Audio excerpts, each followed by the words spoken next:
Assalamualaikum warahmatullahi wabarakatuh. Kenalkan kami dari kelompok 5 akan mempresentasikan laporan ujian akhir semester jaringan komputer praktikum mengenai implementasi dan konfigurasi layanan jaringan di VPS berbasis Linux. Adapun tujuan dari tugas kali ini yaitu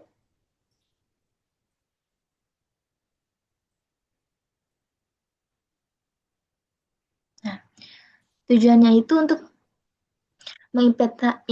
mengimplementasikan layanan jaringan seperti web server dan database server menggunakan VPS, kemudian juga untuk menerapkan konfigurasi layanan dasar menggunakan keamanan jaringan seperti manajemen pengguna, firewall, dan hardening system. Kita masuk ke server yang digunakan. Mohon maaf, kita masuk ke topologi jaringan terlebih dahulu. Jaringan yang kita gunakan ini menggunakan pendekatan klien dan server, di mana ada dua PC klien yang terkoneksi ke satu server yaitu VPS. Nah, fungsi dari masing-masing jaringan ini bisa dilihat di tabel. Turun lagi ke bawah. Lagi, di bawah lagi. Nah, itu fungsinya ada PC sebagai klien, router sebagai gateway klien, dan lebihnya bisa dilihat pada tabel berikut. Selanjutnya kita akan memperkenalkan, nah ini ada layanan yang kita gunakan adalah rumah web, yang mana ini memberikan virtual private server dengan harga yang cukup murah dan terpercaya pastinya. Selanjutnya kita akan akses VPS melalui SSH. Nah, yang tentunya ada beberapa yang perlu kita lakukan atau persiapkan, yaitu kita harus memiliki akun aktif dengan cara yang registrasi, lalu habis itu kita membeli VPS-nya dengan memasukkan spesifikasinya seperti SO, CPU, RAM, dan storage. Nanti, nah ini sudah ada informasi akunnya yang bisa digunakan. Setelah sudah ada akunnya, kita akan memasukkan di CMD atau ini ada namanya PowerShell. Di PowerShell ini ada beberapa langkah-langkah, seperti yang pertama kita login menggunakan alamat IP, kemudian masukkan password. Nanti kalau ada pertama kali masuk itu akan ada apakah benar kamu ingin connect dan kita tekan yes aja. Lalu di sini ada sistem welcome dan sistem informasi VPS. Berarti itu sudah terinstall. Sudah login, mohon maaf. Nah, selanjutnya kita akan install layanan jaringan. Yang pertama adalah web server. Layanan web server ini untuk menangani permintaan HTTP dan HTTPS dari daftar pengguna. Dengan cara langkah yang pertama, kita memperbarui daftar perangkat, kita mengupdate, lalu yang kedua, kita install. Di bawah, nah ini diinstal, sudo apt install. Ada beberapa, di sini ada informasi mengenai daftar paket, mengenai daftar paket, terus ukuran arsip, penggunaan ruang disk, dan konfirmasi. Nah, setelah install, kita mengizinkan port HTTP 80 dan HTTPS 443 agar bisa diakses. Selanjutnya, kita mengaktifkan firewall, lalu di bawahnya memastikan apakah firewall benar-benar aktif dengan status. Selanjutnya, kita akan melakukan konfigurasi ini dengan sudo nano, oh ya itu sudah. Nah ini konfigurasinya. Di sini artinya 80 itu ini artinya harus bisa mendengarkan HTTP itu 80 dan juga ada domain dan subdomain dan lokasinya. Selanjutnya, nah ini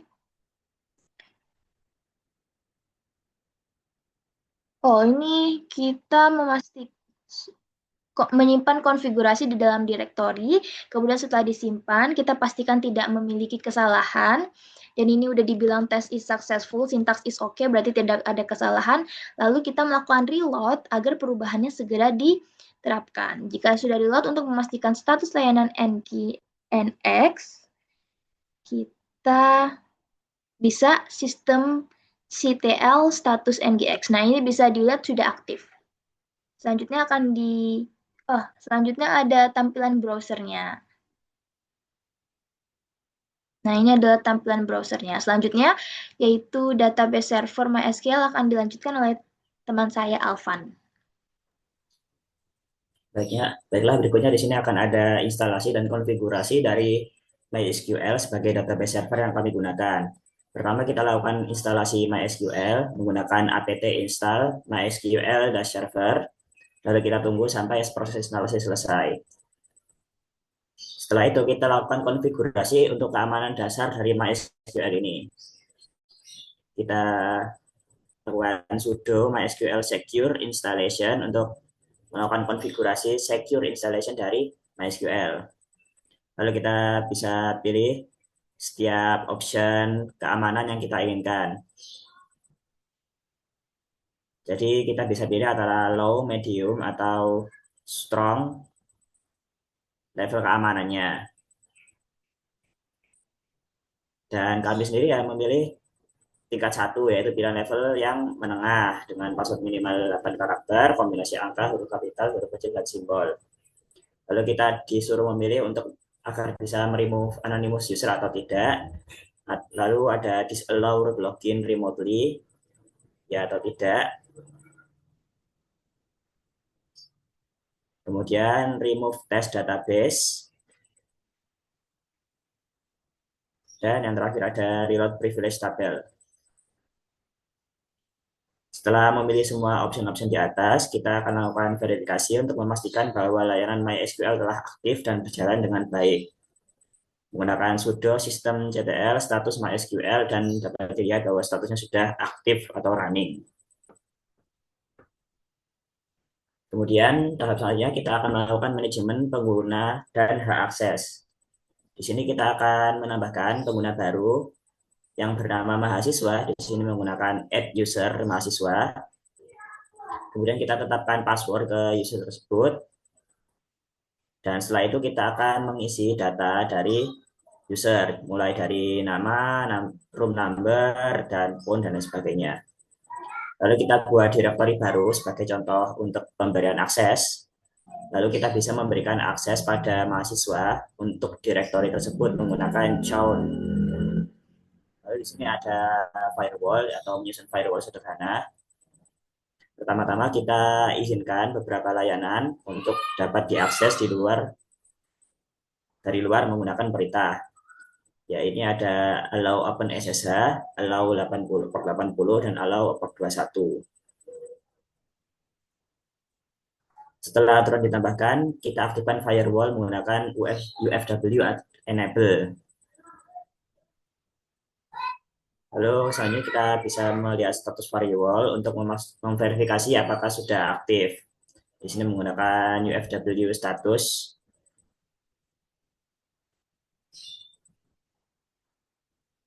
Lalu ada hardening keamanan. Di sini kita akan melakukan hardening keamanan dengan membatasi login root dan mengganti port. Pertama kita berikan akses dulu ke user mahasiswa agar punya hak akses sudo, karena nantinya root ini akan kita batasi penggunaannya. Sebelum melakukan konfigurasi ini kita backup dulu datanya, data SSH-nya. Lalu di sini kita bisa mengedit file SSH, di mana kita bisa mengganti port dan mengganti permit root loginnya dari yes menjadi no untuk membatasi login menggunakan user root. Lalu setelah itu kita akan simpan file tersebut dan kita restart layanan SSH-nya agar perubahan tersebut diterapkan.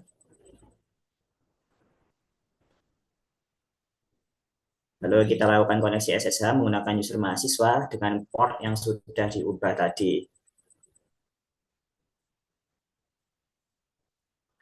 Ya, tapi untuk perubahan yang ini telah kami kembalikan ke semulanya dikarenakan saat melanjutkan pengerjaan tugas ini terdapat masalah dalam login ke SSH menggunakan port 2222. Jadi kami sempat menggantinya kembali ke port asalnya dan memperbolehkan login menggunakan user root untuk menghindari permasalahan tadi. Jadi kalau misalnya dicoba sekarang, user rootnya bisa melakukan login dan port yang kami gunakan tetap 22. Lalu untuk tugas tambahannya, kita menggunakan Nginx. Yang pertama, di sini kita diminta instalasi dan konfigurasi web server. Nah, dari rumah web sendiri sudah memberikan apa domain .cloud di sini dan kami menggunakan domain itu seperti ini tampilannya. Kami gunakan untuk dua site yaitu admin.jarcomsite1.cloud dan jarcomsite1.cloud. Lalu untuk melakukannya, pertama kita baru daftar paket perangkat lunak dari repositori resmi Ubuntu. Lalu sebelum menjalankan Nginx, pastikan port 80 dan 443 sudah diizinkan oleh firewall. Lalu kita buat file konfigurasi untuk domain sebagai example.com, lalu kita isi konfigurasinya seperti ini.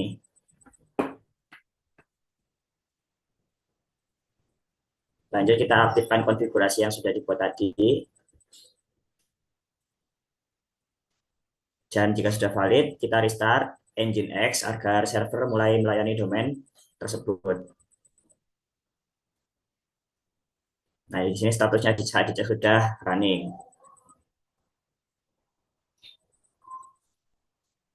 Dan beginilah tampilan dari web Nginx tadi menggunakan alamat IP yang kami miliki. Lalu di sini untuk memfasilitasi virtual host 2 yang sudah kami buat ini, kami membuat konfigurasi virtual host di mana kami membuat direktori untuk masing-masing subdomain yang akan dihosting nanti. Dan kita beri izin kepada user mahasiswa untuk dapat mengelola file tersebut. Lalu kita buat file HTML sederhana untuk masing-masing subdomain menggunakan perintah echo. Lalu kita lakukan konfigurasi Nginx untuk domain masing-masing domain tersebut, mulai jarcomsite1.cloud dan ini tadi isi dari konfigurasi tersebut. Berikutnya untuk site kedua yaitu jarcomsite admin jarcomsite1.cloud dan konfigurasinya seperti berikut.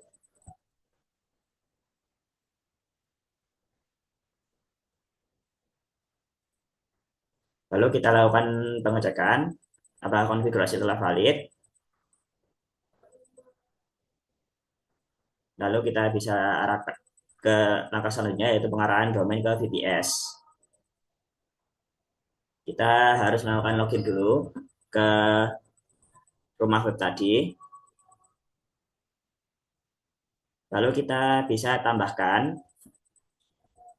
subdomain ini. Jadi kita bisa tambahkan di sini sebentar. Nah, misal kita bisa tambahkan record baru di sini, kita bisa tambahkan nama domainnya yang nantinya akan menggunakan .jarcomsite1.cloud dengan TTL 14.400 sebagai default dan tipe recordnya yang kami gunakan di sini A.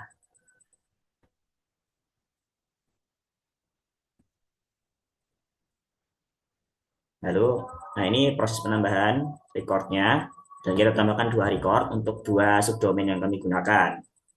Lalu kita uji dengan mengakses kedua alamat tersebut. Jadi akan saya contohkan. Nah, ini untuk Jarcomsite 1 dapat terlihat selamat datang di Jarcomsite1.cloud. Kemudian untuk admin, nah sudah masuk ke admin panel. Ini menggunakan tampilan HTML sederhana saja. Kemudian kita lakukan instalasi SSL agar bisa akses melalui HTTPS. Pertama kita install Certbot dan plugin Nginx. Lalu gunakan Certbot untuk memasang sertifikat SSL dan mengkonfigurasi HTTPS secara otomatis di Nginx. Lalu kita coba menggunakan HTTPS di sini, kita akan menggunakan HTTPS dan berhasil di sini. Selamat datang di Jarcom Site 1. Lalu kita coba yang admin menggunakan HTTPS dan berhasil juga admin panel. Lalu kita bisa contohkan mengupload konten web yang tadi sudah kami lakukan dengan menggunakan Echo di sini, menggunakan file HTML sederhana yang isinya hanya tulisan. Nah, seperti tadi, tidak ada tampilan tulisan seperti ini.